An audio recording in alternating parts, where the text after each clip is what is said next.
The G-Class is the only model in the Mercedes-Benz stable that has not known end of production. It has such a rich history that only the likes of the Suzuki Jimny and the Defender, if it was still around, can attest to. Mercedes-Benz has put out the new G63 AMG, and it had me wondering, how do you improve a legend? And what makes this G such an icon? With over 20 years in the market, the Geländewagen has seen very little change over the years. However, being a much-loved icon as the G-Class is, does not exempt you from being made fun of. The G-Wagon has even been said to be the outgoing Toyota Venture that just went to a Model C school. The newly launched G63 maintains its characteristic shape and gets new multi-beam LED headlamps, a new AMG-specific radiator grille, amongst a raft of internal changes. With me though, I have the Edition 1, which is easy to spot with the red lines across the side mirrors, as well as a sporty strap along the body. The previous generation G-Class's 1970s roots were also apparent in the interior. For instance, it didn't even have cup holders. Inside the cabin, the interior has been refreshed and it embodies exactly what we know Mercedes-Benz for, that is luxury and sophistication.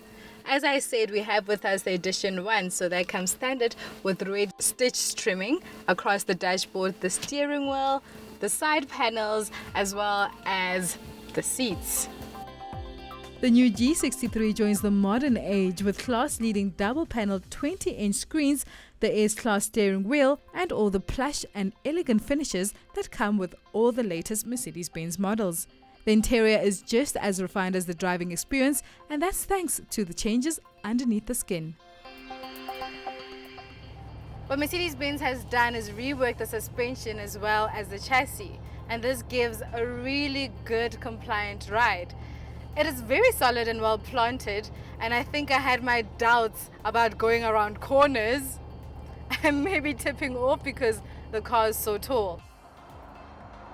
The G-Class has always given an impressive ride quality, but an apartment on wheels can only go that fast, and in the case of the G63 AMG, the power and agility makes tackling those corners an easy and dynamic task. Under the bonnet is a 4-litre V8 bi-turbo engine that gives off 420 kilowatts and 850 newton meters of torque. Now that is really quick as 4.4 seconds 0 to 100 sprint. And of course, if you put your foot down, you get those beautiful V8 engine sounds. And with a touch of a button, you can control just how audible you want the exhaust noise to be, a wake the neighbors kind of loud, or a subtle slicker soft. Changes under the bonnet also include a new suspension system that features coils all around, and for the first time the front axle has an independent double wishbone suspension, a rigid axle with a 5-link suspension used at the rear. I mean, as luxurious as this car looks, it is built as well for some off-road driving. It is capable. However, my thing is, will you really be taking your 2.5 million rand car on some crazy bundu bashing?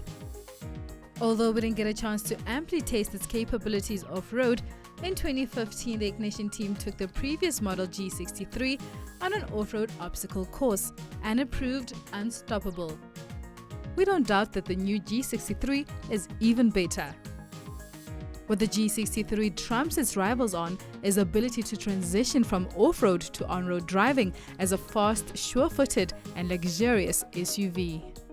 The driving experience has also been enhanced for rear seat passengers who now benefit from considerably more room. Although Mercedes-Benz has retained the core DNA and characteristics of the G-Class, what they've managed to do is keep it contemporary in an ever-changing world. And with the AMG 63 moniker, they've made it more than adaptable. And I think that's what it is. That's what makes a true legend. And that's what makes this icon a real G.